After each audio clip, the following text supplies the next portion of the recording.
Finally watched The Waiter on Netflix, an AY original production, and I was like, wow.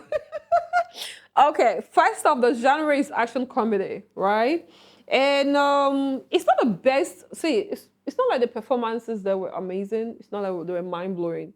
It's not. It's not like you've never seen such anywhere else. But there was one thing I loved: the Nigerian oneness, the Nigerian solidarity. I love the inclusion. You know, comedians were included, young artists were given an opportunity. Ex-BB Nigerian housemate like Boma was starred in the film. We are seeing influencers, we are seeing skit makers like Nas Boy, honey. We are seeing, oh, this guy, Brain Jota, we are seeing Real Worry Picking, honey. We are equally seeing Nas Boy as an artist. His songs were literally used on the film. We're equally seeing actors, both the legends and the newbies. We are seeing influencers. We are even seeing people like May Edochie, the ex-wife or the estranged wife of Yul Edochie. She's one of those who made the film very popular. Now we are seeing Regina Daniels in the film. And then, my goodness, it's just an inclusion. It's beautiful. Now, it tells you one thing about Nigerians.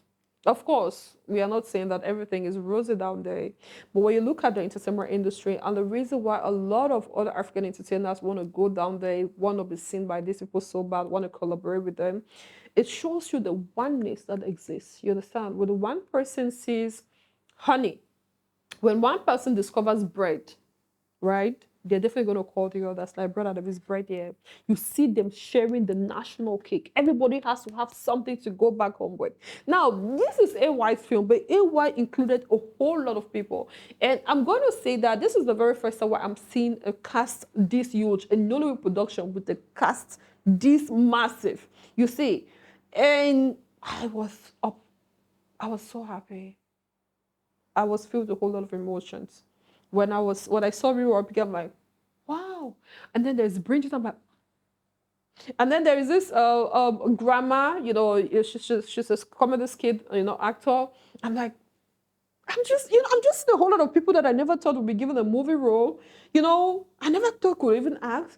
I even saw Boma, an ex-BB Nigeria housemate, the one who was involved in this, in this saga. In the Big Brother Niger house, he had, sexual relations with one of the housemates. I think her name is Stega, who was a married woman at that time. So it was a very big news for her. It was a scandalous, event that was really meant to damage this young man. I'm so happy how he was able to, mend all the broken pieces. And today he's living his life. He owns a podcast, and now he's been given a role. I'm like, wow.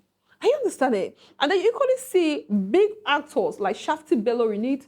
You are seeing the William Ojemba, and you are seeing AY himself. The whole of the casting is too big, so I might not be able to remember all the names right. But you are seeing, for example, Toke Makiwa in it. You're like, wow. I love this about the film is the inclusion for me. So bravo. Now, just the fact that he was able to include a whole lot of them, I did not really get mad when they were unable to, really performed well. When some scenes were poorly shot, you understand.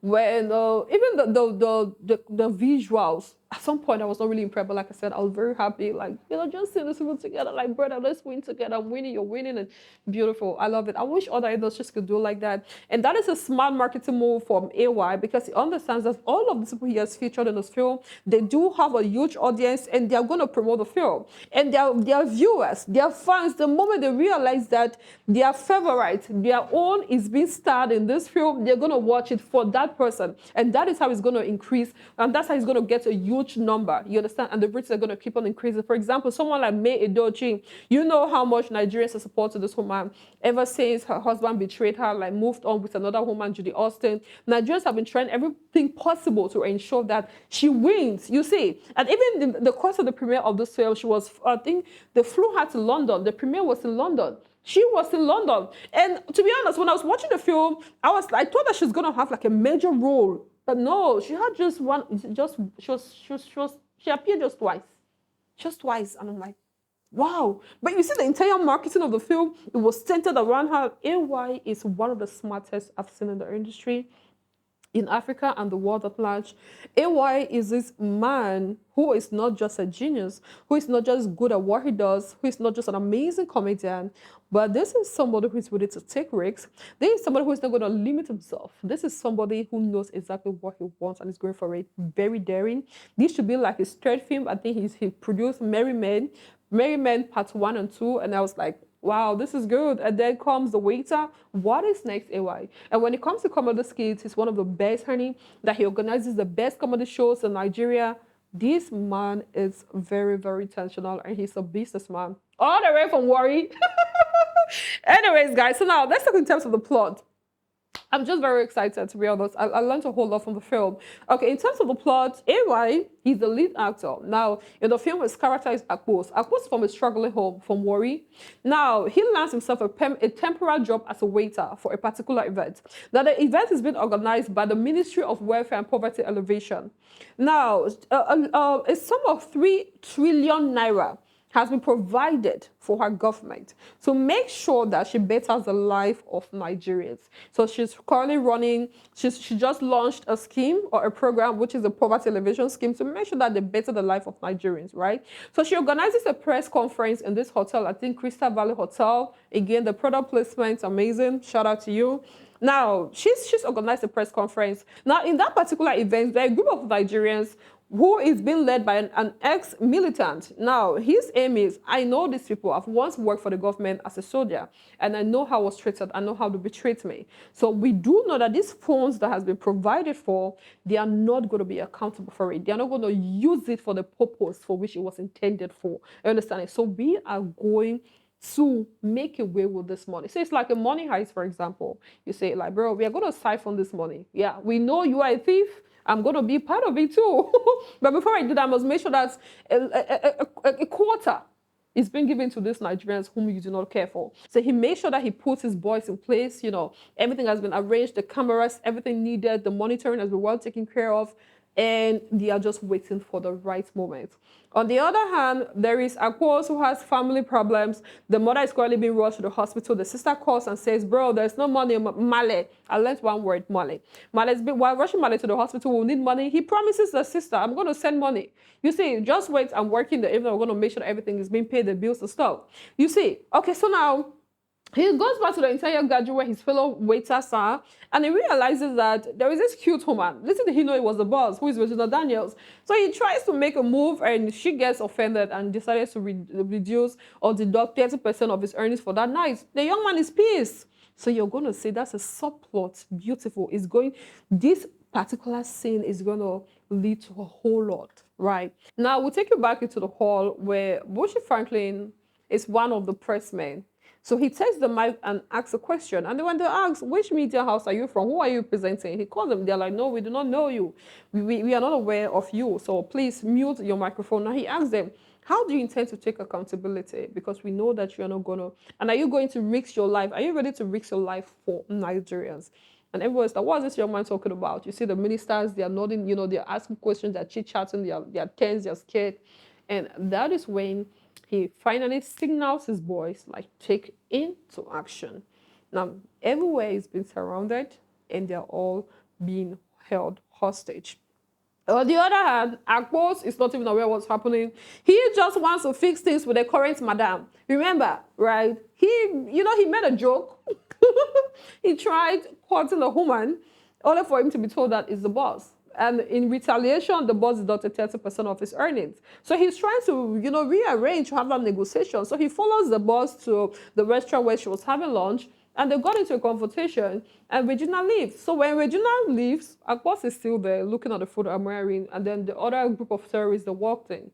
And that's when he realized that he's in danger. So he finally fights his way, and he runs. Now, upon running, he bumps into Regina Daniels. And after Regina Daniels, together they had to fight through it because they met, one or two terrorists, and they had to fight for the survival. And in the course of fighting, they equally bumped into the chief security officer. And that is how they formed, a triangle. They formed a small union. Unfortunately, in the course of fighting some of the terrorists, they got captured, they were beaten, but they were finally freed. They had to fight for their freedom. And that is how they got themselves into the monetary, where the whole, like the show, where the whole business was happening. Now, on the other end, we see Bushi Franklin, who finally gets hold of the money thanks to his girlfriend, who was supposedly the secretary of the Minister of Welfare and Poverty Alleviation. And she was like, "What? You're betraying me," you know. So it shows that sometimes your employees are not who they are. You have to put a very close eye on them. You know, they're just there to monitor you. So through her help, they were able to lay hands on the huge sum of money. We're talking 3 trillion Nigerian naira. And Buchi Franklin decided to do something different. And he organized a press conference. Mind you, nobody would have known what was happening, that the Minister of Poverty, of Welfare and Poverty Alleviation was actually held hostage and alongside some other government delegates in that particular hotel. Now, who made it possible was Buchi Franklin. He actually asked his team to organize a stream. Like, they went live stream, they went on all social media platforms explaining the reasons for doing so. And he further asked Nigerians to send their accounts. Now, he said the minister claimed that the particular money was disbursed for her to make sure that Nigerians are well catered for, isn't it? So, Nigerian, this money is for you. We are not stealing this money, right? So send in your account, and over 6,000 Nigerians received a sum of 1 million naira each, and they were all excited. When I look at the visuals, you see even Mami put is dancing. You know, people are really excited. Like 1 million, I'm going to establish my business. I'm going to expand my business. Now there are two particular things that grab my attention. The very first one is Brain Jota. I was first of all very excited when I saw him. Okay, cool, but that's not the point. Now the point is he was granted an exclusive interview where he was saying that he's not appreciating what Bushi Franklin is doing. What he's doing is wrong. Now, his mouth suddenly changes when he receives an alert of his own share, 1 million naira, and all of a sudden it's like, no, what was I saying? This young man is good for the...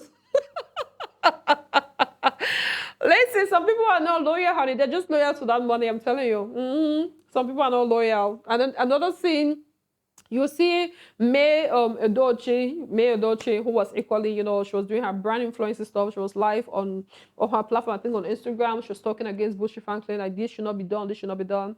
Now, that particular scene, why it really grabbed my attention is because, to be honest, now if you were to look at the marketing of this particular film, The Waiter, they made it look like May Edochie was the lead actress, you know. So I was hoping there's a whole lot of cloud chasing. You understand? Like they've hyped her way too much. I understand they wanted to get back at, you know, Yul Edochie and Judy Austin, but come on now. It was very disappointing. Upon watching the film, I was like, okay, they finally introduced May Edochie. Is that all there is to her? Like, you guys said she's a wonderful actress, and you know, I was disappointed. I know her fans are gonna be pissed, but I'm just saying that they gave her more or less a Waka Pass role in the film. It was not really, they didn't establish her character. I didn't even see her used. She was just a, you know, random person in the film. But the whole marketing of this particular film was centered around her. They flew her to London. The person that they should have, you know, given that marketing to, that platform to, that opportunity was Bushi Franklin. And it made me wonder, this film is older than To Kill a Monkey, but how come he only gained his breakthrough, like the popularity, after he starred in the To Kill a Monkey? Because he did an amazing job in this particular film. Somebody else stole his spotlight. May Edochie stole the spotlight. That's the truth. You see, Bushi Franklin is the one who held this particular film. How he was not part of the marketing campaign is what baffles me. How he was not being promoted is what baffles me. How he was not being rated is what baffles me. He is the lead actor. He's the backbone of this particular film. He performed so very well as the leader of the terrorist gang. He did an amazing job. He gave you all the emotions. Are you understanding me? My goodness me, this young man did great. You know, but anyways, let me take in the comment section. What do you think? Do you believe that he should have gotten more accolades, more ratings than he actually got? To be honest, if I didn't watch the film, I wouldn't have believed that Bushi Franklin was there. His performance was next level, right? May Edochie did not deserve the clout. She didn't deserve the hype because she did absolutely nothing. As far as this film is concerned, is she a brave woman? She's a brave woman. Am I a fan of her work? Of course. I'm not part of May Nation, but I love her resilience, and I love the fact that she did not allow her failed marriage to define her. She still fought for her children. But as far as this film is concerned, she's not a good actress. She didn't do something wowing. Now, Waka Pass they give her, you see. Anyways, now moving on. If you equally take a look at, still talking about Bushi Franklin, Now, it shows you another part of humans. Now, mind you, he's fighting for the rights of Nigerians. He's fighting against the government, the corrupt government officials. But he ends up doing the same thing. Now, in one of the scenes, you would find him discussing with the girlfriend, right? Now, initially, he had promised the entire gang members that we are doing this for Nigerians, we're not doing it for us. The only amount that we all are going to be walking home with is 100,000 naira. We are fighting for this money to partition it, to share it amongst the struggling Nigerians. But shockingly, during this conversation with the girlfriend said, I just sent to our Swiss account a sum of $100 million. After all of this is done, we are going to travel and enjoy the sandy beaches, you know, and enjoy life. We're going to travel out and start afresh. So one of the members who was close by, they didn't even know, heard it. And he was disappointed that you are betraying us. This is not the agreement. You are doing exactly what the governments are doing, or some of these corrupt government officials are doing. They are using this money that is meant for us for their own personal benefits. Now, in public, you're criticizing them, but behind the scenes, you are doing exactly that, you see. So now this young man equally tries to negotiate with Bushy Franklin in another scene. He's telling him, boss, this is not what you promised us. Anyways, I want us to partition this money, right? I want my own court. Now he promises to give him a sum of 20 million from the money. The young man becomes greedy too. He says 50-50. I want 50 million from that money. You took 100 million, give me 50 million from it. And that is how he was killed. So the girlfriend who was laying ambush stabbed him and he dies. Now, I equally have a problem with that. As far as that particular the effect is concerned, they stab you, they don't see blood. What instrument what instrument did she use? What the equipment? Weapon? What did she use in stabbing it? You're making me feel like it's a knife. But would not see no knife. We're not seeing no blood. Nothing to nothing. So that was not well put together, right? But then there's a lesson I want you to learn there. Greed. Some people are going to do worse if they're given an opportunity to. People will be criticizing the president. Make them the president, and you're going to see the worst they're going to do. Sometimes poverty conceals people's true character. You're going to you're going to see their true nature when they get hold of money or when they're being given that same opportunity. That's when you will know who they truly are. So Bushy Franklin is not a savior that he's claiming to be. He's not a savior that he or the hero, because now he wants Nigeria to see him as a hero, but behind he is just like the other corrupt politicians. Are you understanding me? So there's just a whole lot of lessons to learn from it. And then, of course, unfortunately, he was unable to save some of the police officers because there was a confrontation between the police officers and the gang members or the terrorists. Now, they would have stayed alive if their leader would have just cautioned them, would have asked them to drop their weapons. Bushy said, we don't want any bloodshed. We are just here to take our money and walk away. We don't intend to kill anyone. But now, it equally shows that the incompetence of some of our police officers. Some people are where they are, not because they deserve it. It's not based on merit. Now, man on man most of the time. Now, when they get there, they don't want to listen to people. They are more of dictators. They believe that they know it all. And things have to be done. It equally shows that sometimes bosses do not really care about their subordinate, what they go through. Because the police officers were like, sir, we are the ones directly in front of these people, of these terrorists. Our lives are at risk. One of them said, my wife just gave birth. I don't want to die now. But their boss said, you have not been given a command to drop your weapons. You have to fight back. And that is how they ended up dying. Most times, honey, your life first. That job, you're going to be replaced. You understand me? It is not your job. It is not your property. You don't literally have to lay your life down for it. Most employers are not even grateful. They don't know your worth. You understand? And you are replaceable. You hear me correctly. If you don't feel good, you are in danger, you are threatened, walk away. Even if your boss tells you not to do so. Because unfortunately, they are the ones who ended up losing their lives. But guess what? The boss was still very much alive and safe. So that's another lesson for you to learn. Some of you are killing yourself. That job, you want to prove yourself. You're doing everything possible. You're not valued like that. You understand me? One thing that makes this movie stand out. or that makes it relatable, is speaking against the ills of the government, our corrupt politicians. In the African context, the African continent, we've seen a lot of countries who are trying to break free from it, who are fighting against the corrupt politicians, against the government, who keep getting richer while the masses keep getting poorer. We see how they mismanage our funds, how they keep it, they embezzle it, and they use it for their own betterments, and they do not really care about the masses. Currently, we are seeing Cameroonians are protesting. There's even going to be a lockdown. We are seeing that Nigerians, that they equally have their own fair share. This is not, multiple times they have protested. Now in Tanzania, we equally see a lot of Tanzanians taking to the streets, calling out the current president to resign. They believe that she's not doing an incredible job. They call her a tyrant, a dictator. So they want her to step down for another person whom they believe really has the mind or the heart of Tanzanians, who's ready to do the job. The other time I saw a video of South Africans who are equally protesting. Now they believe that the traders' rights are not being protected. So you see, Africans are fighting against corruption. So this is what this film is about. It's not like Africa is poor. There is money here. But a lot of people at the top are making sure that the masses do not get hold of that money. They will come every year, especially during elections, honey. Pre-elections, they're going to make us promises during the campaigns. They'll tell us the things they're going to do, like providing of making sure that we have good roads. Those are basic necessities. We ought to have those things, you see. But now when they get elected and they get into power, everything changes. Now they divert the funds into their personal account. So that is what this particular film is about. That's the whole plot about the bribery and corruption that happens in Africa, and equally shows you that Africa is not a poor continent the way we Africans have made the world to believe.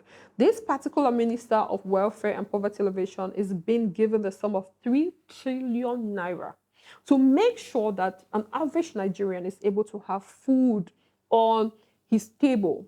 But she has other plans, and there are people who equally have other plans. You get it? So that's why it's a good film. You're going to watch it. But now in terms of the action, the performances, I wasn't very much impressed, for example, all the fighting scenes, the gunshots, it's not realistic. You could really tell, even when they're, punching each other, they go physical on one another. You really see the slaps and the punches are not aligning, you see. So that one, I was not impressed, right? Now, it equally shows you the incompetence of some military officers. Some of them are not there because of merit. They're there because, one or two backdoor arrangements. Now, the person who is in charge of this case, the officer in charge, you would really say his incompetency. He's focused on looking good. He's focused on speaking basic English. He makes a whole lot of mistakes. He doesn't want to listen. He's a dictator. He doesn't listen from his team. And this particular action of his is going to cost the life of his team. Some police officers are going to die in the process, which could have been avoided if he had listened. So you're going to see a whole lot.